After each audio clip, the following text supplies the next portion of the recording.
Next up, we got the biggest liar in comedy. Let's find out who.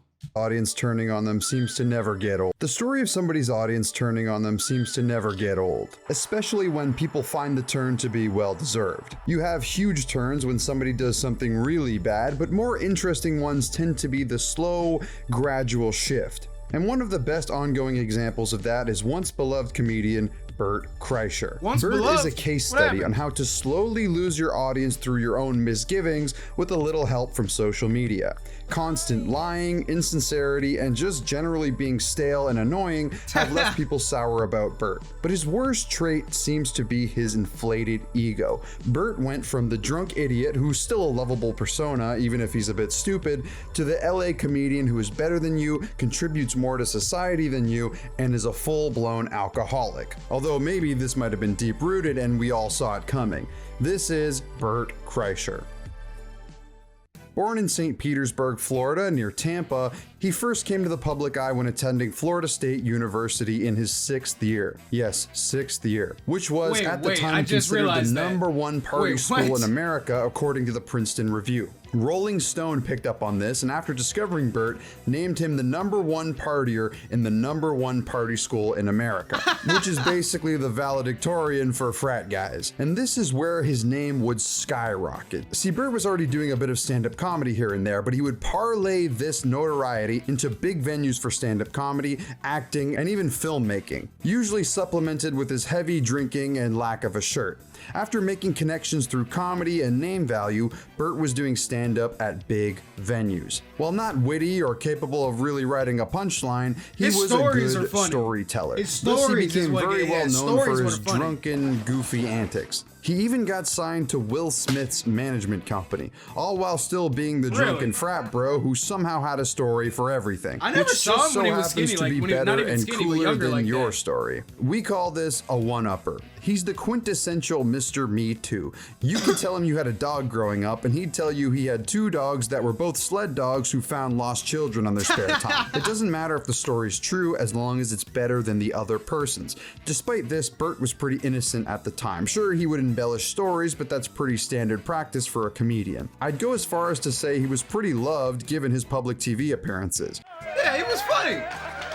He got in contact with Joe Rogan and through his podcast exposed himself to a wider audience. His storytelling would raise his stock through each JRE appearance. But there seems to be some stories where it's like, wait, huh? Like how he claims he's seen 3 people get struck by lightning, which is a bit dubious as only 270 people in a country of over 330 million are struck by lightning each year. If somebody wants to do the math and find the chances on that, let me know. It's frustrating because some of his stories are true, although heavily exaggerated, which one could argue on stage is for comedic effect. But when Bert is swearing on his children that these are true, it makes you question them a bit. Is he exaggerating these stories to seem cool, for comedic effect, or both? The story he has about the kids with no tongues is clearly a lie, but at least it has some sort of punchline, intentional or not. Growing up, I knew 2 dudes without tongues. That's Florida for you. What? 2 dudes without tongues. Tongueless Brett and Haw. How do they lose their tongues? And Haw. So we can forgive it. But the lightning one doesn't even have a punchline. It's just like, wow, I guess you've seen some crazy shit. No, they never told me is the punchline, dumbass. Is the point of it? Now it's They never told me is the punchline of that joke. No matter how stupid it is, there is a punchline of that. That is the punchline. Important to understand the distinction here. There are some comedians who make up or exaggerate stories who are very funny, like Theo Von. But with him, the punchline is never, look how awesome I am, or look how crazy my life is. It's more of a setup to something clever, which Bert's are almost always not. There's Theo Von lies to make things funny, and there's Brendan Schaub lies to make yourself look cool. A crazy story becomes less funny when you realize it's not true. Bert tells his stories all the time on Joe Rogan, who's either very trusting or gullible depending on who you ask. Joe seems to believe Have you seen that Joe Rogan's one of the most gullible people on the fucking planet? All of Bert's stories, no matter how crazy they are. And He thought Dad versus Matt Watson was actually a father versus son boxing match. it's out of the question that Joe gave a platform for Bert to spew his, at best, embellished tales and at worst, bullshit stories. Bert once claimed that he was in a college band with Mark Tremonti of Creed and fired him because he was too good.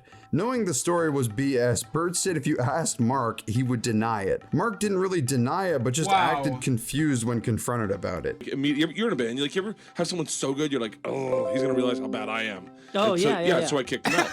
And he was like, I'm the best guy in the band. And I was like, yeah, and that's why we don't want you anymore. He started a band called Creed. Oh, no way, Mark? Mark Tremonti, yeah. No way. Yeah. And by the way, if you ask him about it, he'll deny it. He goes, I don't know Bert Kreischer. And I think he still holds like a bone with it. You know, this has been going around for years. No, I wasn't in a band. He said... It was a nut, straight fucking cat. We were in a band together. And, he said he kicked you out. He kicked me out. Yeah, no, I'd remember that. I've only been in a handful of bands in my entire life. He said he kicked you out, and you turned around and said, "You know what? I'll start a better band," and that's where Creed came from. I think he's trying to take some credit for your success. Yeah. This video is sponsored by Atlas VPN. I don't Atlas care. VPN gives you the best trackers and lets you know if somebody is for just $1 in the video description. It's Atlas for Machine, which happens to be his nickname, based off a story about the time Bert robbed a train with the Russian mafia. The long story short is in high school, Bert went to Russia, met a bunch of Russian gangsters, accidentally introduced himself as the Machine, and acted as a sort of dancing monkey court jester for them. Of course, the story ends with Bert becoming buddies with the criminals and getting introduced to rival criminals as the Machine. I understand you're the Machine. As you know, Russian gangsters are famous for their hospitality and sense of humor. The weird part about this story is some aspects of it seem to be true, but with Bert's embellishing in the past, it's impossible to tell which parts are real and which parts are figments of his imagination. Some of it is backed up, some of it not. Either way, this story became mega famous, leading to Bert naming his next special after the story. And they're even making a fucking movie about it. I can't wait to see the movie. Stop certainly shining the movie's bright gonna at be this fire. moment, and he knew it. Bert started becoming a Hollywood elite, at least in his eyes, while still having to live up to his frat boy drunken persona. But at this point, he's 50 years old. At what point does it go from stupid, funny, drunk guy to alcoholic? Bert doesn't seem to think it's at that point, though. Despite showing clear signs of alcohol dependency or, being an alcoholic, Bert is in complete denial about his problem. Do you think that you're an alcoholic? No. Being powerless to alcohol is different than drinking a lot. I drank a lot yesterday and I woke up in the middle of the night in a fucking sizzle. I mean, I was so hot and all of a sudden my body went and fucking poured sweat.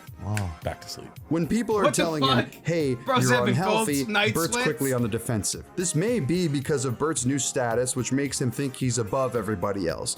Him and co-host of the Two Bears, One Cave podcast, Tom Segura, received some pretty significant backlash from their audience after they constantly talked about how rich they are, their lifestyles, how they rode private jets, etc. To which they responded oh so classily. Every time we talk about like a watch or a car, I'll get a bunch of messages from losers that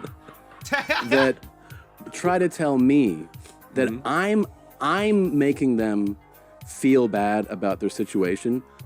In their defense, when you grind fucking 30 years to do something, you deserve it. Nigga, you deserve it. You deserve to talk about it. So all these motherfuckers that want to cry about it, nigga, go and cry. Work harder. Oh, but I'm struggling with rent this month. Figure it the fuck out, okay? Like, don't make my life be a problem for your life. To illustrate this, look at Bert when he realizes some random kid doesn't know who he is. He loves the celebrity, he loves the status, and he loves being the most likable person in the room, even if that is a part of his delusions. Bert seemingly must have realized that he's not witty enough to be a stand-up comedian, or he just didn't like doing it, so he decided to dive into the new age and attempt to go viral. After some failed vlog attempts, Bert had a couple of clips of him laughing go viral and pop off. These clips seemingly came more and more as they found success, with Bert even admitting so himself. The way guys hunt, the way guys fish, I do that for laughs. Yeah. What? I sit with my bait in the water, waiting for a laugh. Waiting for a laugh, and no, I don't want to create it. Many have speculated What? this laugh to be completely fake, and honestly, I'd have to agree. Look how quickly Yeah. he switches up here. Oh, you have one of the best Asian jokes ever that I heard 17 years ago. Wait, you really are Korean? This combined with his inflated ego have led to a huge chunk of people starting to dislike him a bit, including I Adam still like Sandler, him. where Bert embarrassed himself in front of the Sandman. It seems what? like Bert is always Show the trying clip. so hard to be Show the clip. coolest guy, the most likable guy. Hold up, fuck you. I gotta see the clip. Bert Kreischer, Adam Sandler.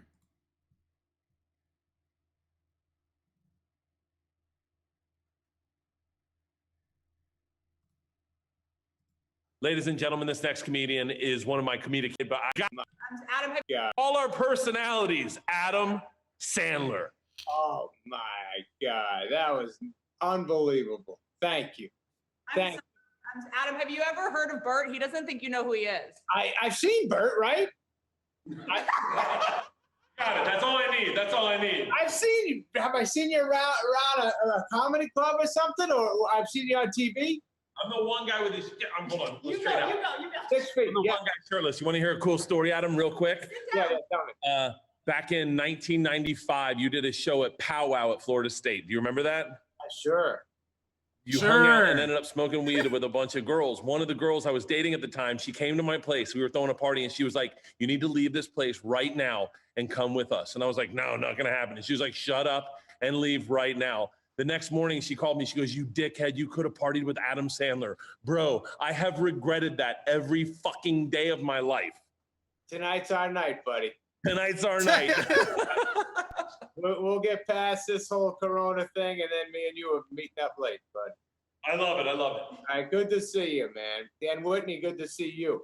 My youngest gets me every night. She's like, one more movie. I know. The other night she goes, "Let's watch Dark Water." I go, "Dark Water? One about DuPont's flooding the..." Are you serious? She goes, "It's a thriller, Dad. We'll get into it."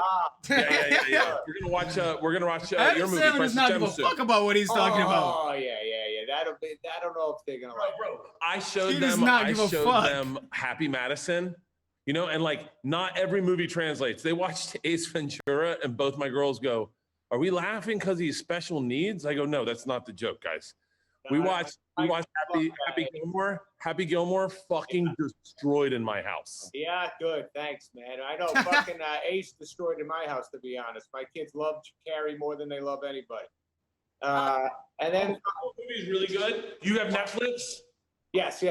Check out Hey Big Boys streaming right now. It's my new hour special. Oh, yeah, wow. all right, I'll check it out. Oh, wow. I'll check it out late tonight, buddy.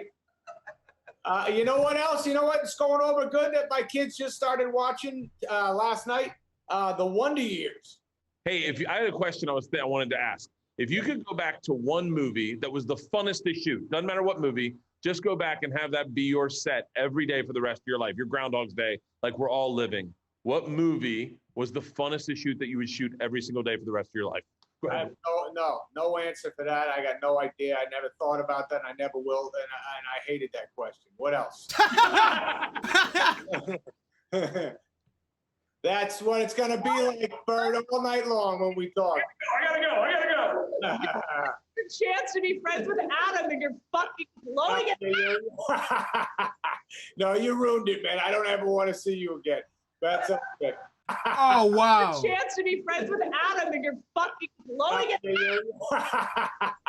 No, you ruined it, man. I don't ever want to see you again. That's okay. That's who's not going to be watching Hey Big Boy tonight. No, I will. I'll watch that, but that's it. Dude, you Wait, missed what? so much, Sal. There was so much going on here. Bert What? Kreischer humiliated himself in front of Adam Sandler for the better part of 10 minutes. What happened? He said everything wrong you could possibly say to Adam Sandler. He fell one question short of asking, "Why do your movies suck now?" Adam Sandler, who everyone could agree was already less than interested in being here to begin with, had to endure Bert Kreischer call all of his movies the wrong title. He called it Happy Madison. He said he's going to watch with his kids Precious Gems. Yeah. Oh, wow. Dude, and you know a guy at Comedy Central put in a major favor to get Sandler on this fucking thing, and he's like, come on and say Dude, hi. you could see sweat plinkoing through his chest beef. By the end of that, Kreischer sounded like an Adam Sandler character. He was like, we met one time. Mama said that. Oh fuck! Wow. Okay, he didn't play a clip. We had to see the fucking The clip. funniest guy in the room. And while it's not at Brendan Schaub levels, it's dang close. He's seemingly worn thin with mainstream Hollywood, so he sticks to his place where he can feel like an elite. The infested swamp that is the LA podcast scene. His lies or stretching of the truth, him being in denial about his health, his drunkenness, his lack of self-awareness, and just general persona, all of that is completely unchecked now. Bert is slowly losing the audience that once loved him so much. These people followed him because he was being himself. Heck, that's why he got famous in the first place. Now he's stuck. He's not in his 20s being himself. Heck, that's why. I'm just now realizing that I've seen him. I like way back. I saw some of his stand-up and just never remembered it ever. His whole appearance changed when he actually got poppin'. Oh my god, this face right there. Why he got famous in the first place. Memories. Now he's stuck. He's not in his 20s anymore. Being a drunk can be kind of funny at 21, less funny at 50. He's also clearly not authentic, as many people would claim he used to be, with his clips attempting to go viral. The only thing worse than him forcing this laugh for clicks is Brendan Schaub joining him on it. And trust me, if the Machine movie sucks, which is a very real possibility, I might add, it's gonna Bert be fire. might lose his audience in a more rapid rate than he is now. I mean, why do people even watch Bert Kreischer anymore? People have probably all heard the Machine story, all of his... Nah, bro, the most recent special had me fucking crying. I was actually crying to the most recent special. That shit had me in fucking tears, and if you don't think that's funny, I think you might be dumb.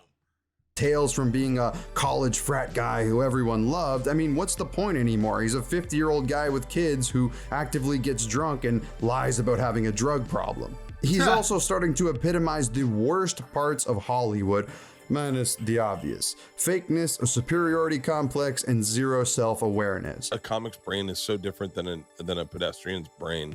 And like what... You know, like, I can't help. That's a crazy statement. That is so funny, by the way. Oh. Like saying that.